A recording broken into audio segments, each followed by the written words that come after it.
கர்த்தருக்கு ஸ்தோத்திரம். இந்த நேரத்திலும் கூட கர்த்தர் பேசும்படியாக ஒரு நிமிஷம் நம்முடைய தலைகளை தாழ்த்தி ஜெபிப்போம். ஏசப்பா, உம்மை நன்றியோடு துதிக்கிறோம் சுவாமி. அப்பா, இந்த இடத்திலே கர்த்தாவே மறுபடியுமாக உம்முடைய வார்த்தையை கொடுப்பதற்கு கர்த்தாவே அடிமை இந்த இடத்திலே நிறுத்தின உம்முடைய மேலான கிருபைக்காக கர்த்தாவே உமக்கு நன்றி செலுத்துகிறோம். அப்பா ஏசப்பா, இந்த நேரத்திலும் கூட ஆண்டவரே, என்னால் இயலாது ஆண்டவரே, அப்பா நான் வெறுமை ஆண்டவரே, அப்பா என்னை தாழ்த்துகிறேன்.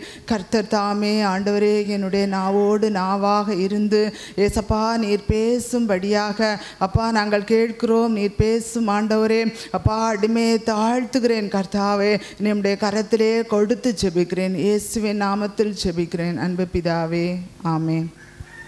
ஹல்லேலூயா. லூக்கா நற்செய்தி 13வது அதிகாரம் 24வது வசனம். இடுக்கமான வாசல் வழியாய் உட்பிரவேசிக்க பிரயாசப்படுங்கள். ஹல்லேலூயா.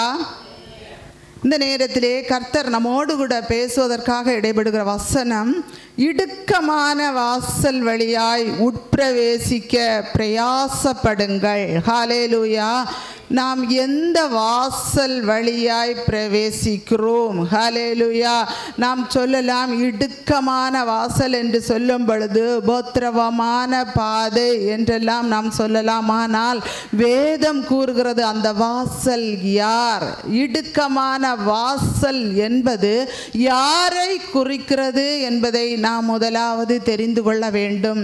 யோவான் 10:9 கூறுகிறது, நானே வாசல், என் வழியாய் ஒருவன் உட்பிரவேசித்தால் அவன் ரட்சிக்கப்படுவான், அவன் உள்ளும் புறமும் சென்று மேய்ச்சலை கண்டடைவான் என்று கூறுகிறது. ஹல்லேலூயா.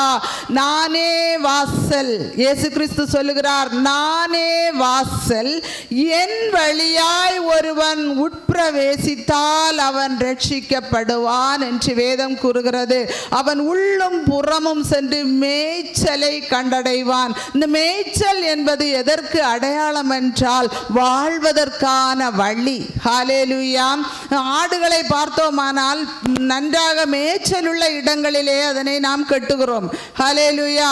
அதே போலதான் கர்த்தர் சொல்லுகிறார், நான் வாசல், என் வழியாய் உள்ளே பிரவேசித்தால் அவன் ரட்சிக்கப்படுவான், அவன் உள்ளும் புறமும் சென்று மேய்ச்சலை கண்டடைவான் என்று வேதம் கூறுகிறது.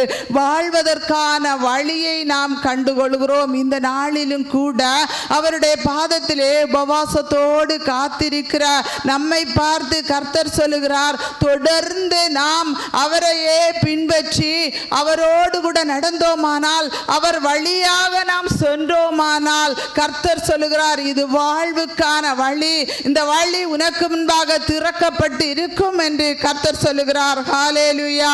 இயேசு மறுபடியும் அவர்களை நோக்கி, நானே ஆடுகளுக்கு வாசல் என்று மெய்யாகவே மெய்யாகவே உங்களுக்கு சொல்லுகிறேன் என்றார். ஹல்லேலூயா. ஏன் நாம் அந்த வாசல் வழியாக பிரவேசிக்க வேண்டும்? வெளிப்படுத்தின விசேஷம் 22:14 கூறுகிறது, ஜீவ விருட்சத்தின் மேல் அதிகாரம் உள்ளவராவதற்கும் வாசல் வழியாய் நகரத்திற்குள் பிரவேசிப்பதற்கும் அவருடைய கற்பனைகளின்படி செய்கிறவர்கள் பாக்கியவான்கள். ஹல்லேலூயா. நாம் நினைக்கலாம், நான் வாசல் வழியாக, சரியான வாசல் வழியாக நாம் நுழைந்து கொண்டிருக்கிறோம், சென்று கொண்டிருக்கிறோம், நாம் இயேசுவை தான் ஆராதிக்கிறேன் என்று நாம் எண்ணினோமானால் கர்த்தர் இந்த நாளிலே சொல்லுகிறார், அவருடைய வாசல் வழியாய் அந்த நகரத்திற்குள் பிரவேசிப்பதற்கு அவருடைய கற்பனைகளின்படி செய்கிறவர்கள் பாக்கியவான்கள். ஹல்லேலூயா. நாம் அவரது கட்டளைகளையும் கற்பனைகளையும் கடைபிடிக்க வேண்டும் என்று கர்த்தர் சொல்லுகிறார். ஹல்லேலூயா. வெளிப்படுத்தின விசேஷம் 21வது அதிகாரம் 26வது வசனம் கூறுகிறது, தீட்டுள்ளதும் அருவருப்பையும் பொய்யையும் நடப்பிக்கிறதுமான ஒன்றும் அதில் பிரவேசிப்பது இல்லை, ஆட்டுக்குட்டியானவரின் ஜீவ புஸ்தகத்தில் எழுதப்பட்டவர்கள் மாத்திரம் அதில் பிரவேசிப்பார்கள். ஹல்லேலூயா. அந்த வழியாய் நான் பிரவேசிக்கும் பொழுது வேதத்திலே கூறப்படுகிறது, அது பரலோகத்திற்கான வாசல். ஹல்லேலூயா. ஆட்டுக்குட்டியானவரின் ஜீவ புஸ்தகத்தில் பேரெழுதப்பட்டவர்கள் மாத்திரம்தான் அதில் பிரவேசிப்பார்கள், அந்த பரலோக ராஜ்யத்திலே பிரவேசிப்பார்கள் என்று வேதம் கூறுகிறது. ஹல்லேலூயா. அந்த பாதையிலே ஜீவன் உண்டு, அந்த பாதையிலே மரணம் இல்லை என்று வேதம் கூறுகிறது. இந்த வசனத்தை நாம் பழைய ஏற்பாடோடு தொடர்பு படுத்தி பார்க்கும் பொழுது பழைய ஏற்பாட்டிலே யாத்திரையாகமம் 12வது அதிகாரம் 22, 23 வசனங்களை நாம் வாசித்தோமானால் அதிலே கூறப்பட்டிருக்கிறது, ஈசோப்பு கொழுந்துகளின் கொத்தை எடுத்து கிண்ணியில் இருக்கும் இரத்தத்தில் தோய்த்து அதில் இருக்கும் அந்த இரத்தத்தை வாசல் நிலைக்கால்களின் மேற்சட்டத்திலும் வாசலின் நிலைக்கால்கள் இரண்டிலும் தெளியுங்கள். ஹல்லேலூயா. கர்த்தர் எகிப்தியரை அதம் பண்ணுகிறதற்கு கடந்து வருவார். நிலையின் மேற்சட்டத்திலும் வாசலின் நிலைக்கால்கள் ரெண்டிலும் அந்த இரத்தத்தை காணும் போது கர்த்தர் சங்காரக்காரனை உங்கள் வீடுகளில் உங்களை அதம் பண்ணுகிறதற்கு வரவொட்டாமல் வாசற்படியை விலகி கடந்து போவார் என்று வேதம் கூறுகிறது. ஹல்லேலூயா. பழைய ஏற்பாட்டிலே ஆட்டுக்குட்டியை அடித்து அதனுடைய இரத்தத்தை வீட்டின் நிலை கால்களில் பூச வேண்டும். அந்த வீட்டிற்குள் இருந்து ஒருவன் வெளியே வரக்கூடாது. அந்த இஸ்ரேல் மக்களை, அதாவது எகிப்தியரை அழிப்பதற்காக சங்கார தூதன் அந்த இடத்திலே வரும் பொழுது கர்த்தர் தன்னுடைய ஜனங்களை பாதுகாப்பதற்கு அந்த இரத்தம் அடையாளமாக இருக்கும். அந்த இரத்தம் எந்த வாசலில் பூசப்பட்டிருக்கிறதோ அந்த வீட்டிற்குள் பிரவேசித்திருப்பவர்கள் கண்டிப்பாக காப்பாற்றப்படுவார்கள் என்று வேதம் கூறுகிறது. யாத்திரையாகமம் 12:46 சொல்லுகிறது, அதில் ஒரு எலும்பும் முறிக்கப்படக்கூடாது என்று வேதம் கூறுகிறது. எதில்? அந்த ஆட்டில் அதில் ஒரு எலும்பும் முறிக்கப்படக்கூடாது என்று வேதம் கூறுகிறது. ஹல்லேலூயா. நாம் பார்த்தோமானால் புதிய ஏற்பாட்டில் கூட இயேசு கிறிஸ்துவை பற்றி கூறப்படும் பொழுது அவருடைய எலும்புகள் முறிக்கப்படுவது இல்லை என்று வேதம் கூறுகிறது. ஹல்லேலூயா. இந்த நேரத்தில் தான் நாம் வாசித்தோமானால் புதிய ஏற்பாட்டிலே அவருடைய இரத்தத்திற்கு அடையாளமாக இயேசு கிறிஸ்துவனுடைய இரத்தம், அவருடைய மாம்சத்தின் வழியாகத்தான் ஒருவர் உட்பிரவேசிக்க வேண்டும். பரலோகத்தின் வாசலை, பரலோகத்தை நாம் அடைந்து கொள்ள வேண்டுமானால் இயேசு கிறிஸ்து வழியாக செல்ல வேண்டும் என்பதற்கு அடையாளமாகத்தான் இந்த வசனங்கள் கூறப்பட்டிருக்கிறது. ஹல்லேலூயா. கொலோசியர் 1:20 கூறுகிறது, அவர் சிலுவையில் சிந்தின இரத்தத்தாலே சமாதானத்தை உண்டாக்கி பூலோகத்தில் உள்ளவைகள் பரலோகத்தில் உள்ளவைகள் யாவையும் அவர் மூலமாய் தமக்கு ஒப்புரவாக்கி கொள்ளவும் அவருக்கு பிரியமாயிற்று என்று வேதம் கூறுகிறது. இயேசு கிறிஸ்து மூலமாய், அவர் சிந்தின இரத்தத்தின் மூலமாய் தான் இயேசு கிறிஸ்து இந்த ஜனங்களை பிதாவோடு ஒன்றாக்கினார், ஒற்றுமைப்படுத்தினார். யோவான் 14:6 கூறுகிறது, நானே வழியும் சத்தியமும் ஜீவனுமாய் இருக்கிறேன், என்னால் அன்றி ஒருவனும் பிதாவினிடத்தில் வரான் என்று வேதம் கூறுகிறது. ஆக பிதாவினிடத்தில் செல்ல வேண்டுமானால் அதற்கு ஒரே வழி இயேசு கிறிஸ்து மட்டுமே. ஹல்லேலூயா. வேதம் கூறுகிறது, என்னுடைய மாமிசத்தை புசித்து என் இரத்தத்தை பானம் பண்ணுகிறவனுக்கு நித்திய ஜீவன் உண்டு, நான் அவனை கடைசி நாளில் எழுப்புவேன் என்று கூறுகிறது. ஹல்லேலூயா. ஆக இயேசு கிறிஸ்து வழியாக நாம் பிதாவினிடத்தில் சேருகிற பாக்கியத்தை பெற்றிருக்கிறோம். இயேசு கிறிஸ்து வழியாகத்தான் நாம் பிதாவுக்கு புத்திர சுவிகார பிள்ளைகளாக அப்பா பிதாவை என்று அழைக்கிற உரிமையை பெற்றுகிறோம். அவருடைய மரணம் உயிர்த்தெழுதல் மூலமாக, அவர் மூலமாக நமக்கு தேவனிடத்தில் கிருபை கிடைத்திருக்கிறது என்று வேதம் கூறுகிறது. ஹல்லேலூயா. அவர் மூலமாக நாம் தேவனிடத்தில் சமாதானம் பெற்றிருக்கிறோம் என்று வேதம் கூறுகிறது. ஹல்லேலூயா. எபிரேயர் 7:25 கூறுகிறது, தமது மூலமாய் தேவனிடத்தில் சேருகிறவர்களுக்காக வேண்டுதல் செய்யும்படிக்கு அவர் எப்பொழுதும் உயிரோடு இருக்கிறவராகையால் அவர்களை முற்றும் முடிய ரட்சிக்க வல்லமை உள்ளவராய் இருக்கிறார். ஹல்லேலூயா. இயேசு கிறிஸ்து மூலமாய், தமது மூலமாய் என்று குறிப்பிடுவது இயேசு கிறிஸ்துவை தமது மூலமாய் தேவனிடத்தில் சேருகிறவர்களுக்காக இயேசு கிறிஸ்து எப்பொழுதும் வேண்டுதல் செய்து கொண்டிருக்கிறவராக காணப்படுகிறார். ஹல்லேலூயா. வேதம் கூறுகிறது, அவர் மூலமாய் சகலமும் உண்டாயிற்று. ஹல்லேலூயா. நானே வாசல் என்று கூறுகிறார். இடுக்கமான வாசல் வழியாக பிரவேசியுங்கள். வேதம் கூறுகிறது, இடுக்கமான இடுக்கமான வாசல் வழியாக பிரவேசிங்கள் என்று. ஹல்லேலூயா. இந்த வசனத்திலே நாம் பார்ப்போமானால் இந்த இடுக்கம் என்று சொல்வதை நாம் நினைப்போம் உபத்திரவம், துன்பம் என்றெல்லாம் நாம் நினைக்கலாம். ஆனால் வேதத்திலே பார்த்தோமானால் வேதம் கூறுகிறது, ஒருவன் என் பின்னே வர விரும்பினால் அவன் தன்னைத்தான் வெறுத்து தன் சிலுவையை எடுத்துக்கொண்டு என்னை பின்பற்றி வர கடவன். தன் ஜீவனை ரட்சிக்க விரும்புகிறவன் அதை இழந்து விடுவான். என் நிமித்தமாகவும் சுவிசேஷத்து நிமித்தமாகவும் தன் ஜீவனை இழந்து போகிறவன் அதை ரட்சித்துக் கொள்ளுவான் என்று வேதம் கூறுகிறது. என்னை பின்பற்றி வர விரும்புகிறவன். ஹல்லேலூயா. இந்த வசனத்திலே நாம் பார்த்தோமானால் இடுக்கமான வாசல் வழியாக இயேசு கிறிஸ்து வழியாக நுழைகிறவர்களை பார்க்கிறோம். ஆனால் அவரை நாம் பின்பற்றி அந்த வழியிலே நாம் செல்ல வேண்டுமானால் தன்னைத்தான் வெறுத்து தன்னுடைய சிலுவையை எடுத்துக்கொண்டு வர வேண்டும் என்று வேதம் கூறுகிறது. ஹல்லேலூயா. ஆனால் ஏன் இந்த இடுக்கமான வாசல்? இடுக்கம் என்பதற்கு வேதத்திலே விளக்கத்தை நாம் பார்த்தோமானால் பிலேயாமை குறித்து வேதம் கூறுகிறது. எண்ணாகமம் 22வது அதிகாரத்திலே நாம் பார்த்தோமானால் அதனுடைய 26வது வசனத்திலே காணப்படுகிறது. அப்பொழுது கர்த்தருடைய தூதன் அப்புறம் போய் வலதுபுறம் இடதுபுறம் விலக வழியில்லாத இடுக்கமான இடத்திலே நின்றார் என்று வேதம் கூறுகிறது. ஹல்லேலூயா. ஹல்லேலூயா. பிலேயாமின் காலை, அதாவது பிலேயாம் இஸ்ரேல் மக்களை சபிப்பதற்காக செல்லுகிற அந்த கழுதையிலே செல்லுகிற இடத்தை குறித்து சொல்லும் பொழுது வலதுபுறம் இடதுபுறம் சாய முடியாத, திரும்ப முடியாத அந்த இடத்தை தான் இடுக்கமான பாதை என்று வேதம் கூறுகிறது. ஹல்லேலூயா. இந்த இடத்திலே நாம் பார்த்தோமானால் இயேசு கிறிஸ்து நம்மை பார்த்து சொல்கிறார், இடுக்கமான வாசல் என்று சொல்லும் பொழுது அவர் வழியாக நாம் நுழைய வேண்டும் என்று சொல்லும் பொழுது நீ வலதுபுறம் இடதுபுறம் சாயாதே. ஹல்லேலூயா. நாம் நினைக்கலாம், நாம் இயேசு கிறிஸ்து வழியாகத்தான் சென்று கொண்டிருக்கிறேன், அவரைத்தான் ஆராதிக்கிறேன், அவர் வழியாக எனக்கு மீட்பு உண்டு, நான் ஒழுங்கா பிரேயர் பண்ணுகிறேன் என்றெல்லாம் நாம் எண்ணினோமானால் கர்த்தர் இந்த நாளிலே சொல்லுகிறார், நீ வலதுபுறம் இடதுபுறம் சாயாதே. ஹல்லேலூயா. உபாகமம் 17வது அதிகாரம் 11 சொல்லுகிறது, கர்த்தருடைய பிரமாணத்தை விட்டு வலதுபுறம் இடதுபுறம் சாயாதே. பிரமாணம் என்பது அவருடைய வேத வார்த்தைகளை குறிக்கிறது. ஹல்லேலூயா. உபாகமம் 17:18 கூறுகிறது, அவருடைய கற்பனைகளை விட்டு இடதுபுறம் சாயாது, இடதுபுறம் வலதுபுறம் சாயாதே.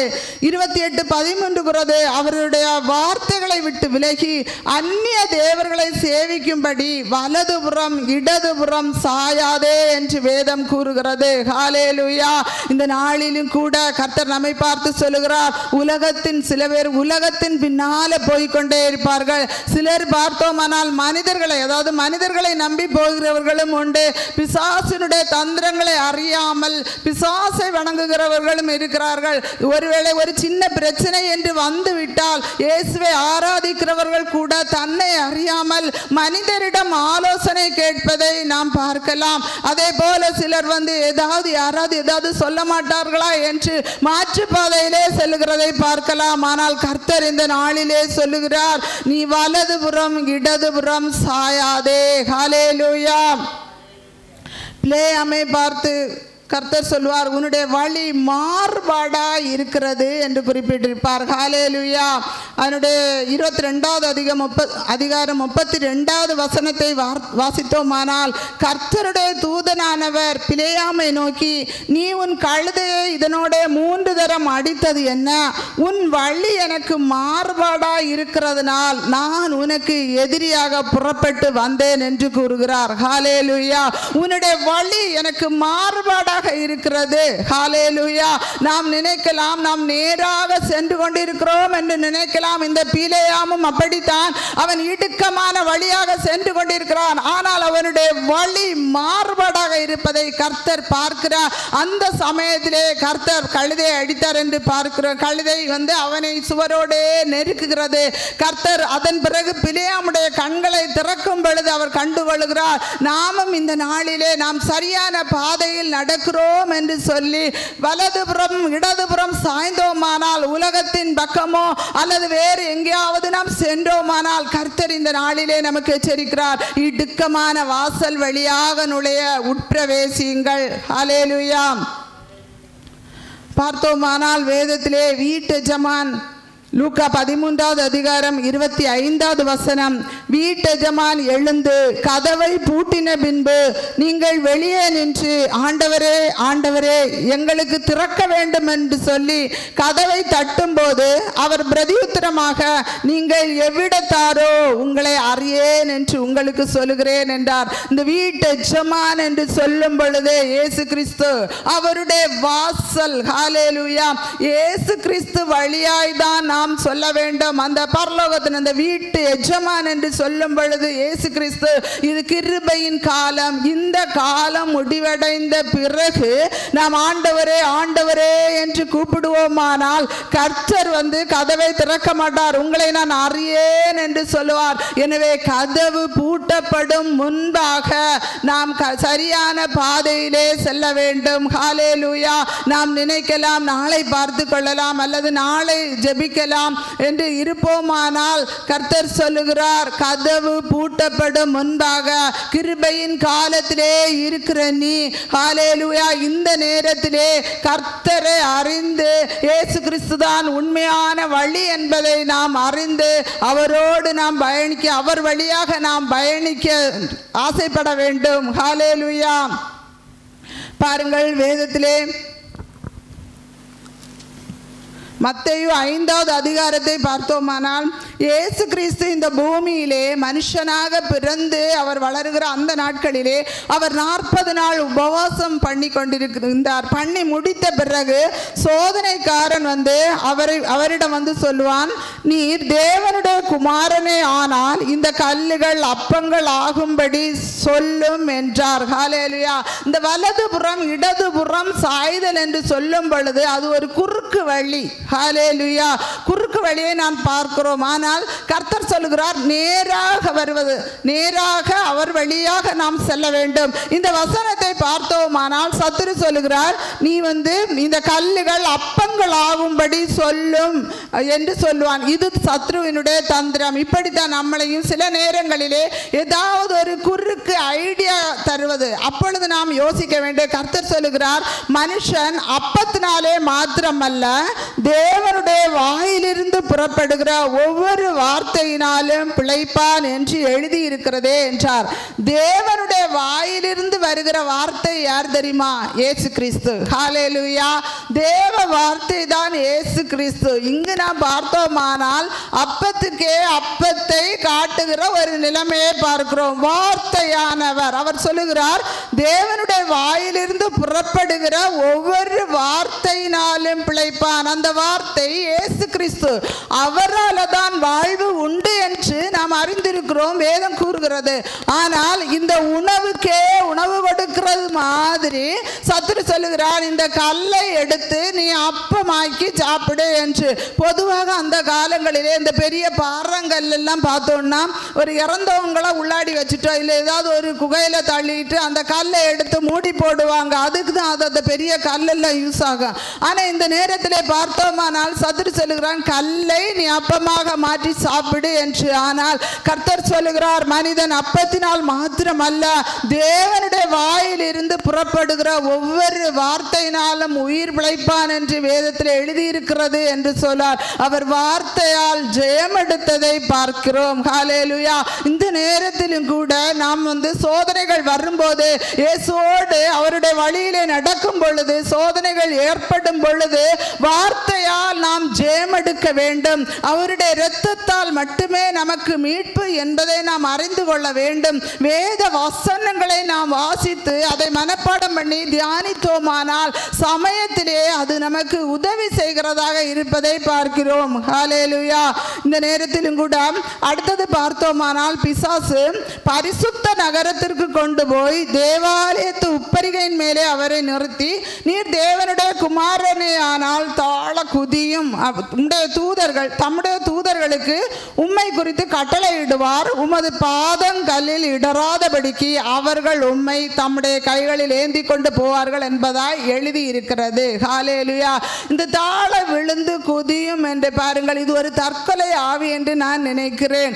மேலே கொண்டு விட்டுட்டு நீ கீழே விழுந்து கீழே குதியும் என்று கர்த்தரை சத்துரு சோதிப்பதை பார்க்கிறோம். இந்த பரிசுத்த நகரம் என்று சொல்வது எருசலேம் பட்டணத்தை குறிக்கிறது.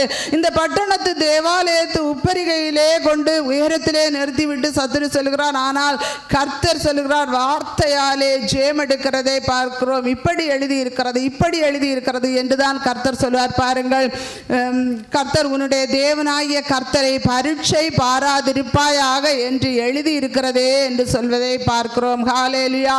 நீ தேவனை பரீட்சை பாராதே என்று சொல்லுகிறார். ஹல்லேலூயா. இப்படியாக ஒவ்வொரு காரியங்களிலும் இயேசு கிறிஸ்து வசனத்தினால் ஜெயம் எடுக்கிறதை பார்க்கிறோம். இந்த நேரத்திலும் கூட உபவாசத்திலே 40 நாள் உபவாசம் இருக்கிற நாம் ஒவ்வொருவரும் பிசாசுனுடைய சோதனைகள் அதிகமாக காணப்படலாம். ஆனால் வேத வசனங்கள் நமக்கு தெளிவாக இருந்ததானால் கண்டிப்பாக நாம் இடறி போவதற்கு வாய்ப்பு கிடையாது. ஹல்லேலூயா.